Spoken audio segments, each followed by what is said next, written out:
तर बीड लोकसभा मतदारसंघामध्ये निवडणूक कर्मचारी रवाना झालेत आणि याचाच आढावा घेतलाय आमचे प्रतिनिधी उद्धव मोरे यांनी. पाहूयात.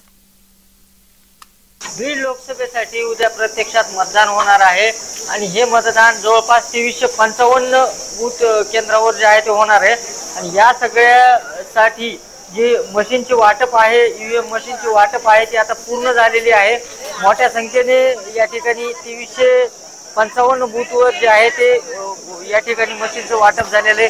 कर्मचाऱ्याची लगबग या निमित्ताने आपण बघू शकतो. जवळपास 14,000पेक्षा अधिक कर्मचारी या निवडणुकी प्रक्रियेमध्ये सहभागी होणार आहेत. त्याचबरोबर पोलीस देखील या निवडणूक प्रक्रियेमध्ये सहभागी होणार आहेत. एकंदरीत आपण जर बीड लोकसभेचं गणित बघितलं तर 17 या ठिकाणी संवेदनशील जे बूथ केंद्र आहेत त्यांना घोषित करण्यात आले. त्या ठिकाणी वेब कास्टिंगद्वारे जे आहे त्या बूथ केंद्रावर लक्ष ठेवलं जाणार आहे.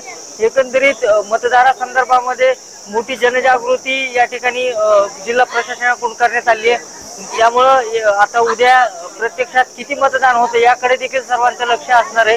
बीड लोकसभा तसा चर्चेत राहिलेला मतदारसंघ आहे आणि या चर्चेत राहिलेल्या मतदारसंघामध्ये आता उद्या नेमकं कशा पद्धतीने मतदान होते, काय उद्या नेमक्या घडामोडी घडतात याकडे देखील जय महाराष्ट्राचं लक्ष असणार आहे.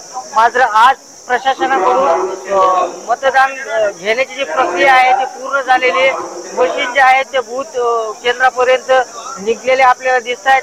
बीडच्या जिल्हाधिकारी दीपा मुंडे मुधोळ यांनी या सगळ्या परिस्थितीचा आढावा घेऊन या सगळ्या संदर्भामध्ये प्रतिक्रिया दिली आहे. उद्धव मोरे, जय महाराष्ट्र.